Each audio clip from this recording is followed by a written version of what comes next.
Welcome to the corporate mouth. I seen the way you shake that ass. I know you're not lonely. I like it what you show me. You don't gotta man. Shots fired when I take a chance. I know you're not lonely. I like it what you show me.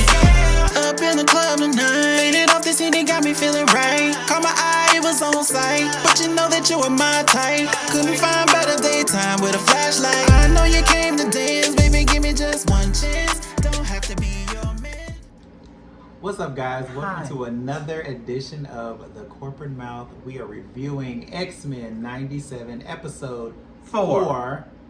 It's called Motendo Life / Death Part 1, right? So, we left off the last episode with Madeline Pryor on 3. Madeline Pryor leaving and going off to go live a journey of life. She wanted to leave anyway. Yeah, she wanted to leave anyway. And yeah, so some of the X-Men are disheveled. Storm's gone. Yeah. Madeline Pryor has departed. Jean is back. It's a lot of drama in just 3 episodes. I'm just saying. It's a lot of drama. A lot of drama. I'm here for this mini soap opera. So we start off the next episode. The team debates how to celebrate Jubilee's 18th birthday. She's 18. Finally. I was wondering. I told this bitch been 15 for 10 years. I'm just trying to figure out. I'm glad she's an adult now. And should I say beforehand, and I didn't say it before, spoiler alert, so if you have not watched any of these episodes, please go watch them. Otherwise, you're just going to be mad. Yeah, because get we're your talking Disney about Plus account. Password sharing. We don't advocate for that. Of course we do. Hey, Ice. I'm saying loud and So shit. the team debates how to celebrate Jubilee's 18th birthday, and she suggests they go to an arcade. Of course she did. She's 18. She's 18. She's still childish. When Magneto shoots down the idea, Jubilee vents her frustrations to Roberto. They both then notice a new video game system installed in Jubilee's room, a console dubbed Motendo. She should have known better. I knew that when I saw it. She wanted to have fun on her birthday, and it was just like, Magneto was like, bitch, you need to be prepared for what's gonna come next. Okay, forget your birthday, girl. Get a cake and stay at home. Go to the danger room. So then she goes to her room and she sees some video game, Motendo. Sounds like Who is that? Is that Mojo? Mojo Jojo. Mojo Jojo. This quickly proves to be one of the latest machinations of Mojo, who uses his technology to suck them into a video game. Of course. Ooh. He just wants to play with them. Now, as you might notice if you watch this episode, Mojo is really skinny. He done lost the weight. Ozempic is really Ozempicing with him. Okay? I don't know what he been doing. He got a little 6-pack. He got skin, a little loose skin and shit, but, I think he said something about he's skinny because his audience has been starving, so he needs some drama to fill himself up. He feeds off of entertainment and drama and Of shit course. like that with TV. Every time I see him, it's always some damn game. He think it's funny. Bitches dying and he don't care. Oh God. In a sitting setting not unlike the X-Men arcade game, Jubilee and Roberto escape Sentinels and anti-mutant militia. Although Roberto is hesitant to use his powers for fear of being publicly outed as a mutant, they then answer a nearby payphone, which transports them to a stage on Genosha. So, I guess they kind of figure out that these are Jubilee's memories that are playing out in the video game. So she's kind of like going through it, and she's using all her powers, and he's scared because he feels like people are going to see him through this video game. Like, what? You would think Xavier school now, sir, grow up. He don't want his mama to know. This mama, she ain't even she ain't at the school. We think she gonna be on the news or something. Like, you ain't realize that nothing happens is real. They be fighting aliens and stuff. Like, where they gonna see this at? This ain't playing on Channel 6. It probably was, shit. I guess. So they're fighting through the different levels, and then Jubilee spots a masked figure but can't assess her because of the confines of the game. As Mojo explains, he's been in a ratings drought, which, like I said, made him skinny. And he's decided to pivot to video games to regain his audience attention. So he's doing video games instead of TV shows now with drama. He argues that a video game will allow Jubilee to live forever in the glory days of being an X-Man outside of more recent drama. So I guess he's trying to play on her insecurities about getting older and having to be a grown up and shit like that. You know, she's not doing that. So. She don't want to. She just want to play. I thought she'd had a good time in that game. She did have a good time in the game, beating people up. Well, and it was nice to see her actually doing something besides being in the way. So I did like to see her use her little powers. And it was some nostalgia for me seeing the old X-Men games that I used to play as a kid. So I did like that part of it. And I didn't really see the need for it though. This episode. This episode, it was just like it was a little why? It's a little weird. Yeah, it was just kind of thrown in there. Jubilee, so Jubilee and Roberto are then transported to fight Sentinels on another city stage, and later they fight monsters in the Savage Land. They're just going through all of all the stuff. All the shit she done already did before. So I guess she was just like, I know this already. Jubilee nearly dies. In that level, but the masked figure helps restore her health. So I guess in the Savage Land, he was leaving them little lives around. They're like, who is helping us? They are then transported to Asteroid M, where Magneto is the boss fight. You know, she's fighting his ass in that goddamn thing.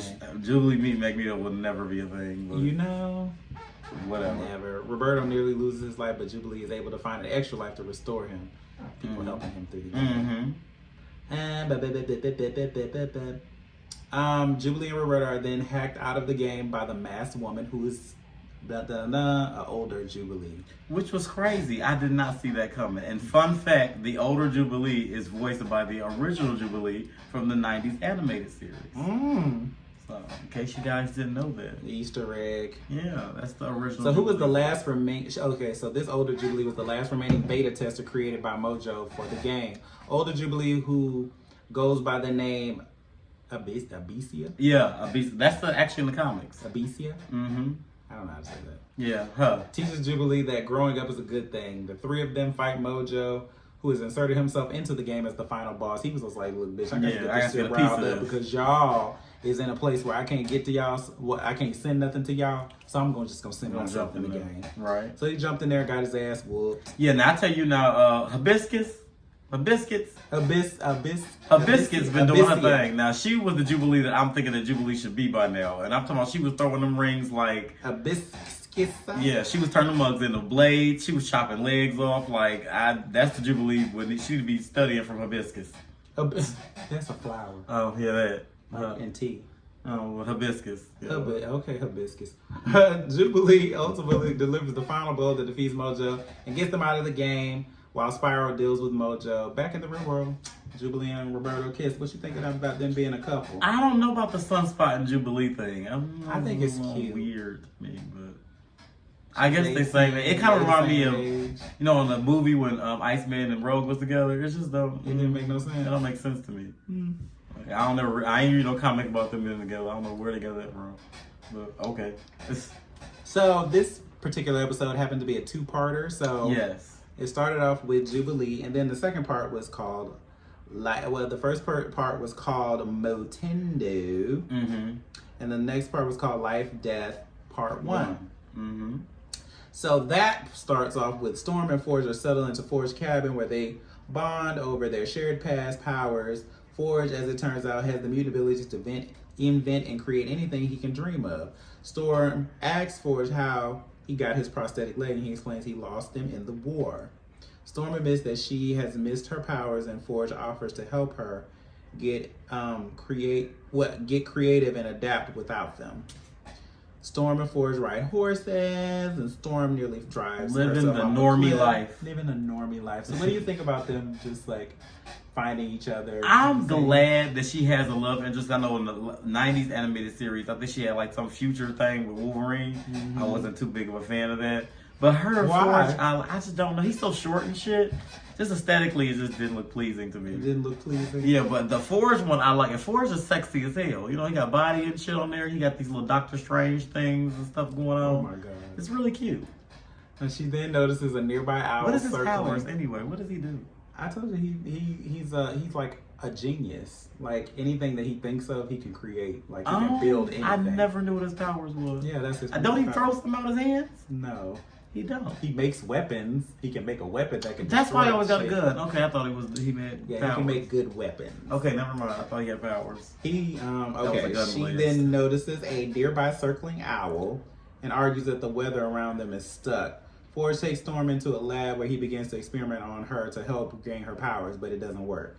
She begins to cry and pleads over the loss of her powers, and Forge comforts her. But did she really want her powers back though?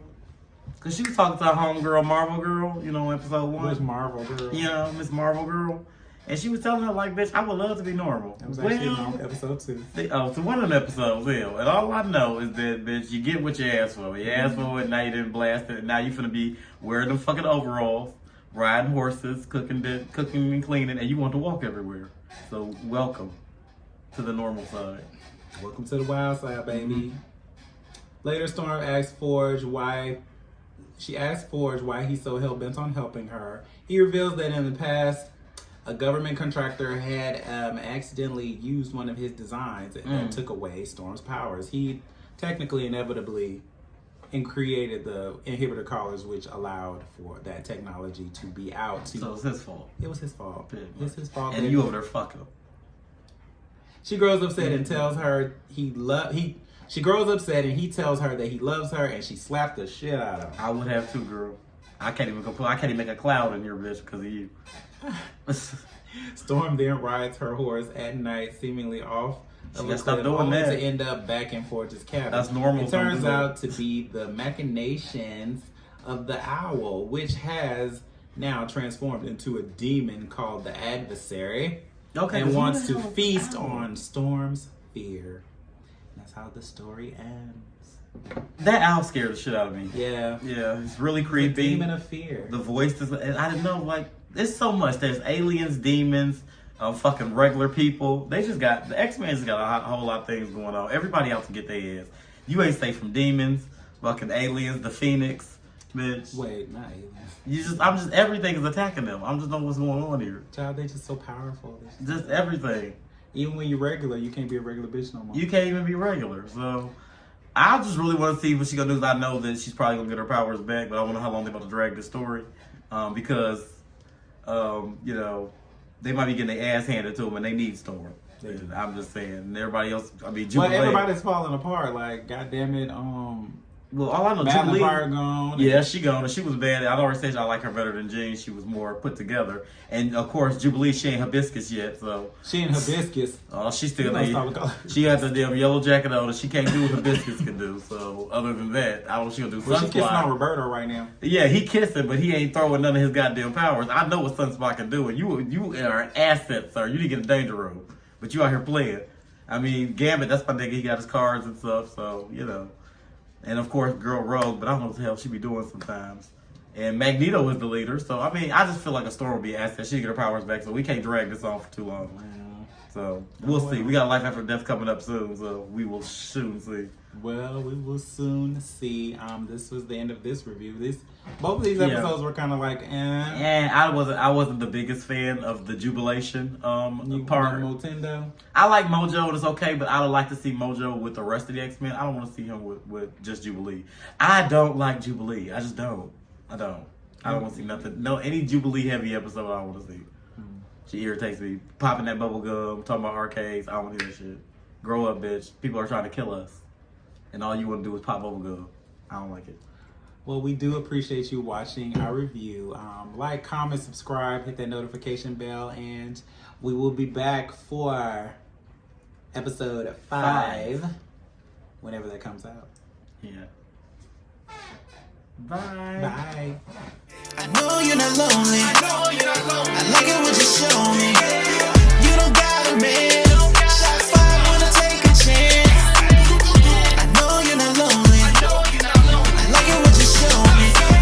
Up in the club tonight, and off the CD got me feeling right. Caught my eye, it was on sight, but you know that you were my type. Couldn't find better daytime with a flashlight. I know you came to dance, baby, give me just one chance.